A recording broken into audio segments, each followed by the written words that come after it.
So the only rational thing people can do is try to read between the lines and speculate, and oftentimes that takes the form of a conspiracy theory Hmm. because you need a bit more information about the system to accurately anticipate when something is incompetence and when something is a conspiracy. But Yeah. if you don't have that, all you've got is conspiracy. Yeah. And I don't know. I'm just hoping people can find the healthy balance, but, That's not they just likely keep to taking, happen. no, it's not. And the more censorship goes on too, it's like, I don't know, people got to be, they have to be allowed to present their ideas freely, no matter how crazy they are, because when people come in to step in the void for themselves, like I said, it's just going to get crazier and weirder. And we already, I don't know, need all the conspiracy theorists to come together right now. We need to unify it and not set ourselves on fire. I think that story just made me really sad to see because at first I was just like, all right, this guy's a nut. And then the more I looked into it, I was just like, this guy is just broken and, schizophrenic probably, but just decided that this is what he felt he had to do, a crazy act in a crazy world. And I really don't want to see more of that because that dude would I, probably make for one hell of a podcaster, you know? uh, uh, uh, I'm crossing my fingers, hoping that we aren't going to run into that yet. But when you see one dramatic act, we're likely to see a string of them until it basically becomes something the public is so desensitized to that nobody wants to be a copycat. Well, this is like the sixth self-immolation or whatever in the last year. Like, I think three people in the past 4 or 5 years have set themselves on fire on the White House lawn. Anytime that happens, nobody ever really mentions it around me. I mean, it'll be talked about online, but in real world, no one's like, "Oh my God, did you hear about the guy who set himself on fire on the White House lawn?" I'm usually the one talking about it, if at all. Well, people are scared of copycats. So media are taught not to broadcast footage of people burning themselves alive, or sometimes they just have a still photo. Yeah. So, same thing with school shootings. They don't want people to get the fame from a school shooting, so they're normally averse to reporting on it.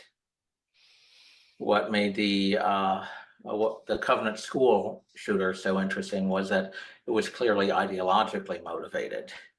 Hmm. So then you have more of an ethical question in journalism. Do you report on it because it's an ideological attack, or do you not report it because you don't want to give them the post-death satisfaction? Did you see the manifesto that Steven Crowder got out after that? I did. It should not have been hidden from the public. Mm-mm.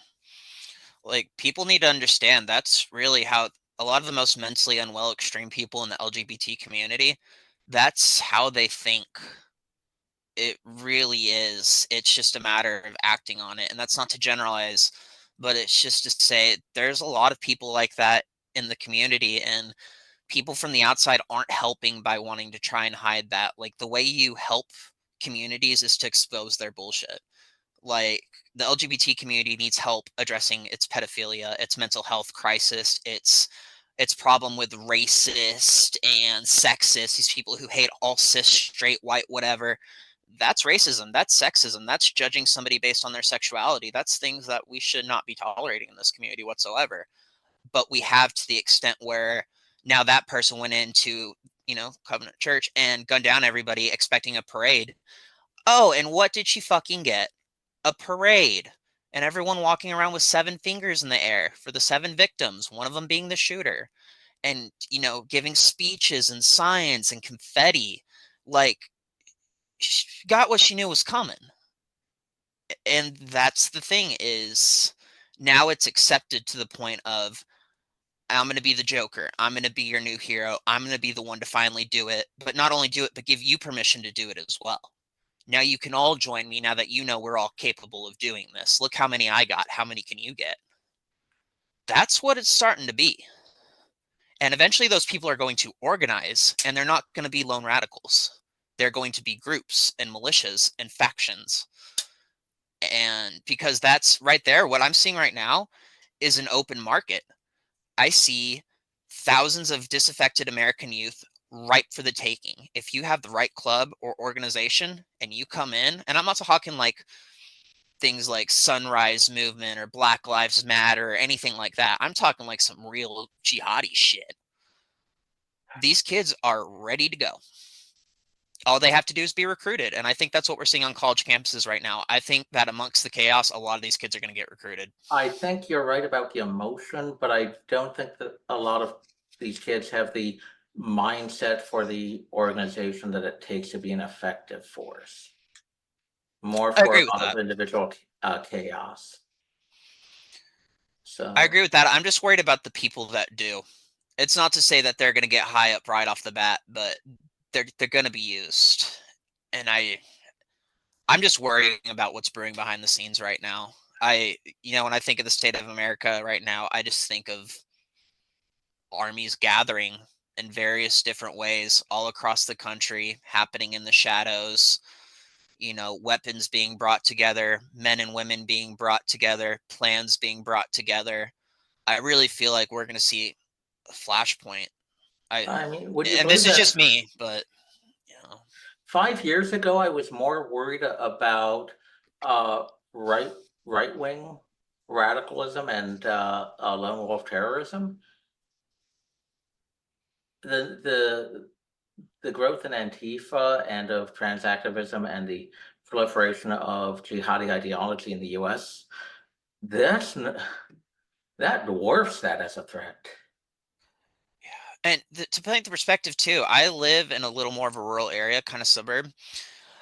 I have Nazis in my neighborhood. I have white supremacist militia in my neighborhood. There's also cops. There are also a couple of houses with rainbow flags and Trump flags. There's a lot of mixed people in here, but I know I'm surrounded by militias right now. There's probably at least 20 in this neighborhood around me. I'm not really scared of them. That's not to say that I don't think that ideology is twisted, fuck Nazis, fuck white supremacy, all that. I don't expect them to come burning down the neighborhoods or to go smash downtown. Now, what I worry about is the more anarchy and chaos the left creates, the easier it's going to be for them to recruit. 100%. That's what this book's about, the Turner Diaries. It's about America being in a state of chaos, kind of like it currently is, and they're jumping around recruiting people off of that basis. So that is happening. But as far as like physical violence, threats, being doxxed for this podcast and being hunted down, no, I'm still more worried about Antifa than I am the Nazi down at the corner. That's a fucking problem because those people, I used to be scared of them. They were the ones I was marching against. They were the ones I thought were going to come and kill us. But I think they're waiting for a power vacuum so that they can go head to head with the communist, which are going to be these kids.